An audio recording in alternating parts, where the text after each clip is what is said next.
Bonjour à tous et bonjour à toutes et bienvenue dans le port de Santikos, bienvenue à bord du Cleveland. Et nous sommes au mois de mai 2018, globalement fin mai 2018, c'est-à-dire que nous sommes à quelques jours du split, de la scission de l'arbre technologique américain en termes pour les croiseurs américains. C'est-à-dire que maintenant l'arbre technologique américain va devenir double en ce qui concerne les croiseurs.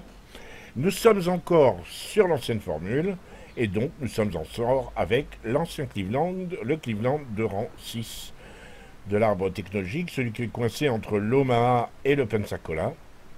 Alors, pourquoi je fais cette petite vidéo? C'est un peu en guise d'hommage et pour un adieu à ce Cleveland, puisque le nouveau Cleveland sera relativement différent. Déjà, il ne sera pas au même rang, il passera à rang 8. Ça risque de chauffer un petit peu dans les chaumières parce que techniquement il va être un tout petit peu différent. Déjà en termes de points de structure, au lieu d'avoir les 35 000 que vous voyez ici, 35 200, il va passer à 30 600. Je dis bien 30 000, il va perdre quasiment 4 600 points de structure. Ses blindages, sa protection contre les torpilles va passer de 7 à 4%. Pas de changement en termes d'artillerie, toujours du 4 à 3 152. Portée 14,6, elle va passer à 14,2 la portée. Mais là, bon, 14,6 c'est peut-être dû au fait que j'ai mis quelques améliorations. La défense AA sera un tout petit peu moins fumée. 66, elle est donnée avec un ratio de 66, elle passera à 58, mais c'est normal, on passe au tiers 8, donc ce sera peut-être un peu plus difficile. En termes de maniabilité, pareil, pas de changement, la même vitesse, le même rayon de courbe de giration. Le temps de basculement du gouvernail va passer à 9 secondes 3, pareil. Je vous donne des valeurs stock. Il est possible de les améliorer, probablement, d'une manière ou d'une autre.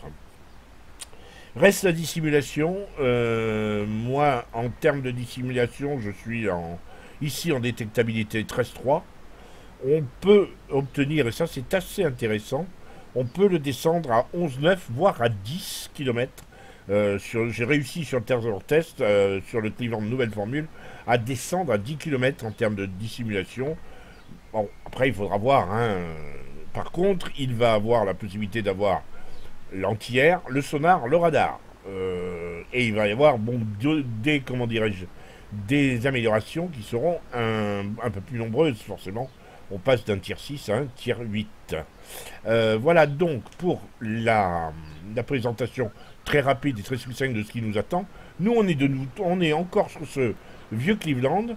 Ça fait passablement combien, 3 mois, 4 mois que je ne l'ai pas ressorti. J'ai pas fait de bataille depuis avec. D'ailleurs, ça va se sentir, vous allez voir en début de game, très nettement. Mais on part en vidéo pour voir un petit peu et pour faire nos adieux à ce bon vieux Cleveland. A tout de suite en bataille.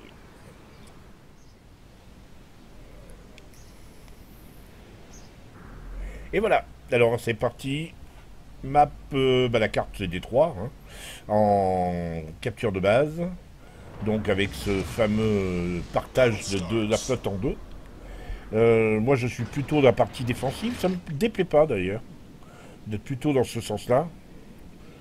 Là on va avoir un Gaïde qui va mettre un peu de temps à démarrer, ce qui fait que le Miekazé qui part violemment vers le nord, on va probablement réfléchir et finalement rester dans la base. C'était pas mal d'ailleurs, je trouvais que l'équipe avait plutôt pas trop mal joué, faisant preuve d'une certaine solidarité. À part peut-être le destroyer qui est tout en haut, c'est Glimny, qui on se demande ce qu'il fait là-haut. Regardez, il a tourné, il ne va pas faire de spot. Alors est-ce qu'il part pour aller se cacher du côté des petites îles sur sa... Ben non, des petites îles qui lui font face. Je sais pas, on va voir, la suite va nous dire. J'avais pas vraiment regardé ce qu'il a fait pendant la bataille. Moi je suis confronté au problème que ce Cleveland, ça fait 3, 4, 5 mois peut-être que je ne l'ai pas sorti. Donc j'ai un peu oublié la balistique, j'ai un peu oublié... Je sais que j'ai jamais été un très grand fan de ce navire. Je remets pas en cause sa valeur, hein. C'est un excellent croiseur. Mais moi ce qui me gêne chez les croiseurs américains, c'est l'absence de torpilles. Même si je m'en sers pas pendant les batailles, j'aime bien savoir que j'en ai. Et j'aime bien m'en servir, ou en tout cas avoir la possibilité de m'en servir. Donc là, premier tir raté, deuxième tir raté. Et là, ça va... Je vais comme ça en faire quelques-uns avant de comprendre que la balistique n'est pas du tout la même que celle... je crois que c'est du 903 mètres secondes ou quelque chose comme ça. Elle n'est pas du tout la même qu'avec les Russes ou les Allemands. Vous voyez, elle est un peu plus en cloche. Les obus sont un peu plus lents. Et le résultat, ben, ça, normalement, j'aurais jamais dû le louper avec un Russe ou avec un Japonais même. Et avec l'Américain, ben, vous voyez, toujours 4e, 5e salut, toujours 0 de dégâts. Alors dans ces cas-là, soit vous assistez et vous perdez de plus en plus confiance en vous, soit vous passez sur des cibles un peu plus grosses. Là, je suis passé à la paix. Évidemment, c'est un arbalète. C'est du papier, son blindage. C'est pour ça que, pour pouvoir le savoir, il faut déjà que je touche. Là, ça commence à se rapprocher. J'ai l'impression que, oui, bon, viseur a un petit peu bu.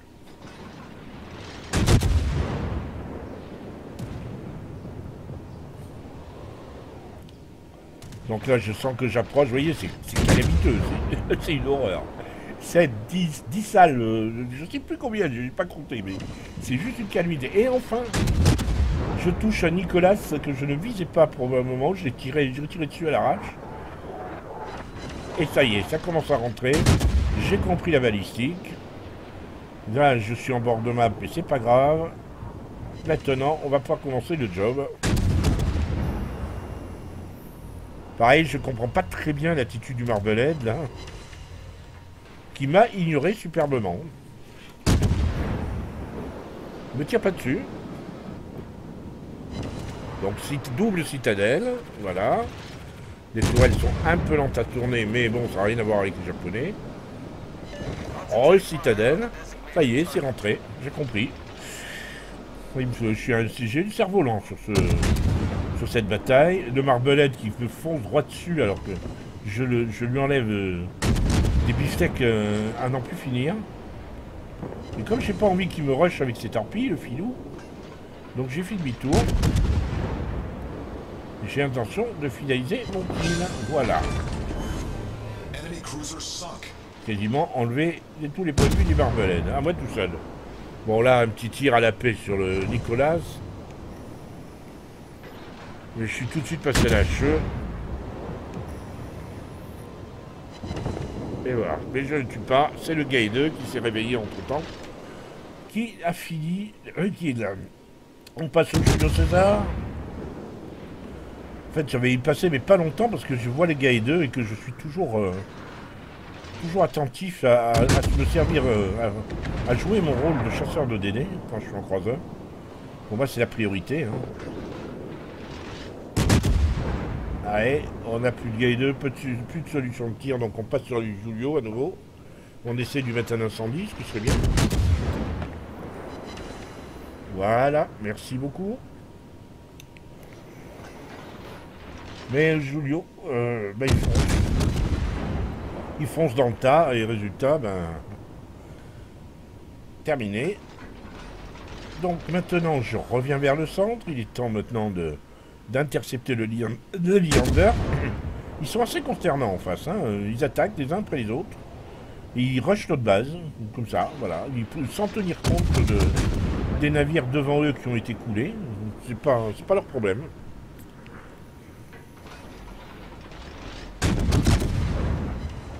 Là, c'est pas trop que j'ai raté mon tir, c'est que le Leander a intelligemment changé sa course.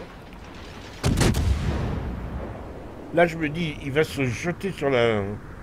Il se jette sur la carcasse pour se protéger, mais rien du tout. Je sais même pas s'il l'a vu, la carcasse.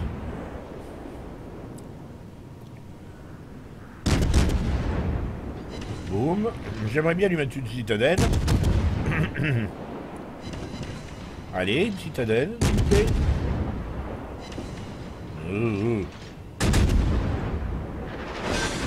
Bah non.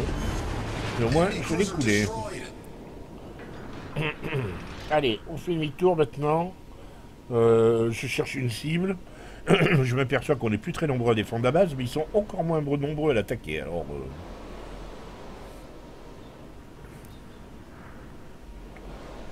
donc, bah, j'ai un petit œil sur le Nuremberg. Je me dis que celui-là, vu la course qu'il a, il n'a pas l'air d'avoir compris qu'il était en position en infériorité numérique, parce qu'il n'y a que le Guy 2 avec lui. Il aurait peut-être mieux valu qu'il remonte pour se relocaliser. Là, je recommence des tirs difficiles. J'ai repris confiance en moi. Bon, ça ne veut pas dire que je vais toucher, hein, mais bon. Voilà, j'ai touché. Mais le Nuremberg, bon, il fait des ronds dans l'eau, il se dirige vers moi. Donc je vais repasser à la paix, voilà, merci. Le Nuremberg, c'est une citadelle ambulante, hein, lui. Alors par contre, pour que ce soit une citadelle ambulante, il faut que je me fasse des citadelles.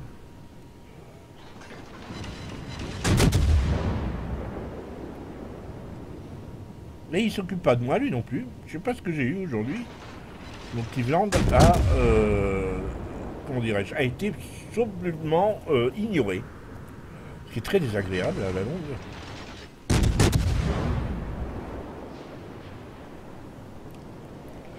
Et ça va pas durer. Hein.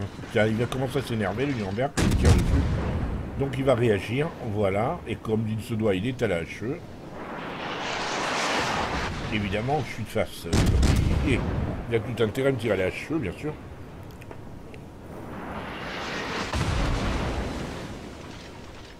Le porte-avions, lui, ne s'occupe pas de moi, et heureusement d'ailleurs.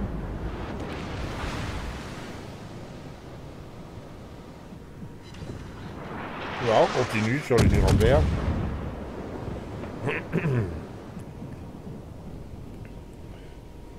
Voilà, raté. Là, je suis de flanc, mais le Nuremberg me tourne le dos. Il peut tirer qu'avec 2 tourelles. Et il fuit, alors. C'est un tir plus compliqué qu'il n'y paraît.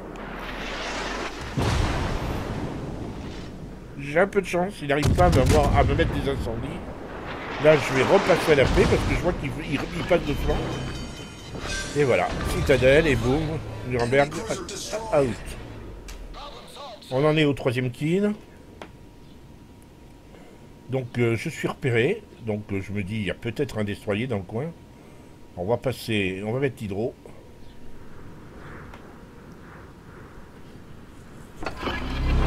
Voilà, merci.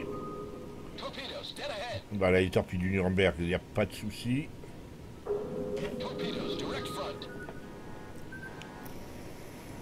Et là, le Zuyo. Alors, ce qui va être amusant, c'est qu'à côté de moi, j'ai un destroyer, ici, qui s'occupe absolument pas ni de ma course, ni du fait que l'autre Guy de rouge est en train de lui tirer dessus. Donc, vous allez voir, il va me couper la route. Tout ça pour se précipiter, pour essayer de se faire le Zuyo. Bon, voilà, je ferme les peu dégâts. Hein. J'ai tellement été mauvais en début de partie que je presque plus là de faire.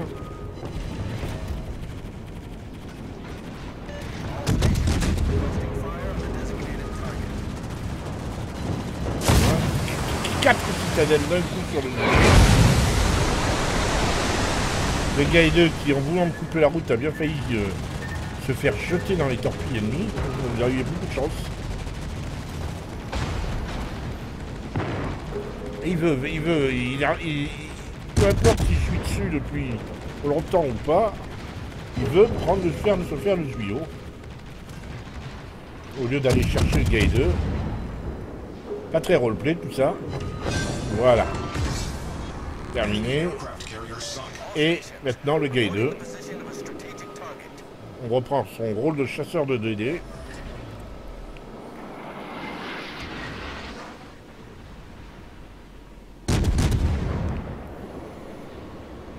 Guy 2, donc je me méfie des torpilles bien sûr. Voilà, j'ai soutien. Enfin, c'est bien soutien. Et encore de tirs. Ça commence à devenir sympa, 86 000 de dégâts. Pour un croiseur. Un rang 6 en plus, c'est pas mal.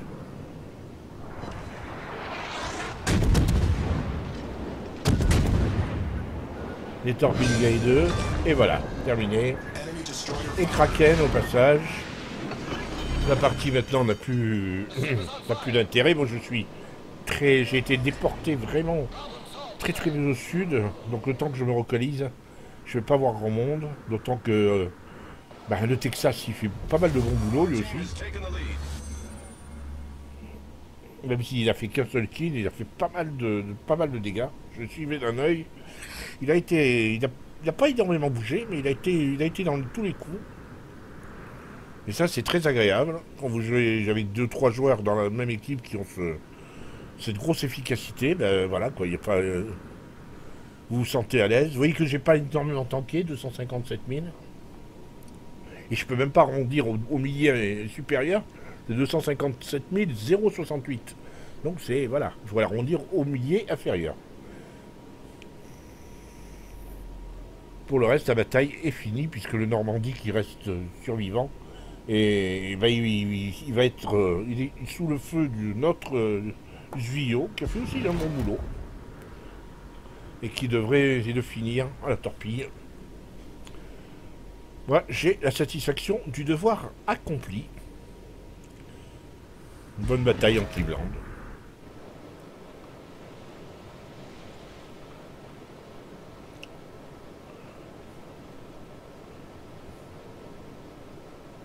Je ne sais pas ce que ça donnera avec le nouveau Cleveland, celui à venir. Fin de la bataille. Voilà, bon, cette bataille finalement assez étonnante. Je ne m'attendais vraiment pas à ce résultat, surtout après le début qui a été calamiteux. Vous vous rendez compte, je n'ai pas compté, mais je suis à 4-5 salves sans faire le moindre des dégâts. J'arrivais pas à me faire la balistique. J'avais vraiment beaucoup de mal à me faire cette balistique. Enfin bon, tout est bien qui finit bien. Donc cette petite vidéo d'hommage au Cleveland va se terminer avec les écrans de la bataille. 7300 points d'XP. 3200 d'XP libre. J'ai frappe dévaste. Non, c'est gros calibre. Gros calibre et Kraken, bien sûr. 8 citadelles. 150 coups au but. 5 navires coulés, évidemment, puisque j'ai Kraken. 7 avions abattus, c'est relativement faible, mais j'ai pas monté l'entière sur mon Cleveland. Et puis, j'ai pas été tant attaqué que ça par le Ryujo adverse. Hein, c'est Ryujo. Non, Zuyo adverse qui a évité d'attaquer à Cleveland. Hein, il n'est pas idiot non plus. 1923 points d'XP de base. Ça me met assez nettement en tête par rapport au Texas qui est second. Et à Normandie qui est assez loin. En termes de dégâts, en termes de dégâts, hein, 28 000 sur un Zuyo, 18 000 sur un Marbolette, 15 000 sur Nuremberg, 8 000 sur le Guy 2, qu'on m'a vu chasser. Jules César, on est plus dans la finalisation du kill. 7 200 sur le Leander. J'ai parcouru 55 km, ce qui est honorable. J'ai fait l'essuie-glace devant ma base. J'ai pas tanké beaucoup, j'ai relativement été épargné. 257 000. Ça me surprend beaucoup d'ailleurs, parce que personne n'a cherché vraiment à me dégommer. J'ai fait 88 000 de dégâts à la batterie principale. J'ai grosso modo tiré la même fourchette en HE et en AP. En perforant, j'ai mis, on va dire un obus sur 3, peut-être même sur 4, 44 000 de dégâts. En explosif, donc en HE, le ratio est un petit peu moins bon. C'est pareil, 1 sur 4 à peu près. Pour 41 000 de dégâts, je n'ai pas fait beaucoup d'incendies. 1553 d'incendies, c'est pas énorme. Vraiment pas énorme. Voilà pour cela. Et puis mon commandant a pris 14 000 points d'XP de commandant. C'est toujours bon. D'autant que mon commandant qui se retrouvera sur le Cleveland Tier 8, c'est un commandant 13 points. Hein. Donc c'est bien. C'est excellent. Normalement, il y aura pas. Normalement, on va voir le Cleveland va être transporté directement. Je sais pas si les améliorations seront rajoutées ou pas, mais globalement, le commandant devrait rester avec son entraînement de commandant au Cleveland. Donc j'aurai un commandant de 13 points sur mon tier 8 d'office, ce qui ne peut que me satisfaire. J'ai fait une partie sur serveur test avec le Cleveland. J'ai eu une sensation de puissance. Alors c'est peut-être psychologique, mais j'ai eu une sensation de puissance plus grande avec le Cleveland tier 8 qu'avec celui-là. Là, pourtant, l'armement est le même, le blindage est le même. Je sais pas, c'était peut-être psychologique. Hein, voilà, j'espère que cette petite vidéo surprise vous aura plu. Oui, je n'avais pas prévu de la faire. Ça s'est bien passé, donc j'en profite. Allez, je vous dis à très bientôt et portez-vous bien. N'hésitez pas à liker, à commenter, à me donner vos idées, oui, à faire vos commentaires. Et puis à très bientôt si vous le voulez bien.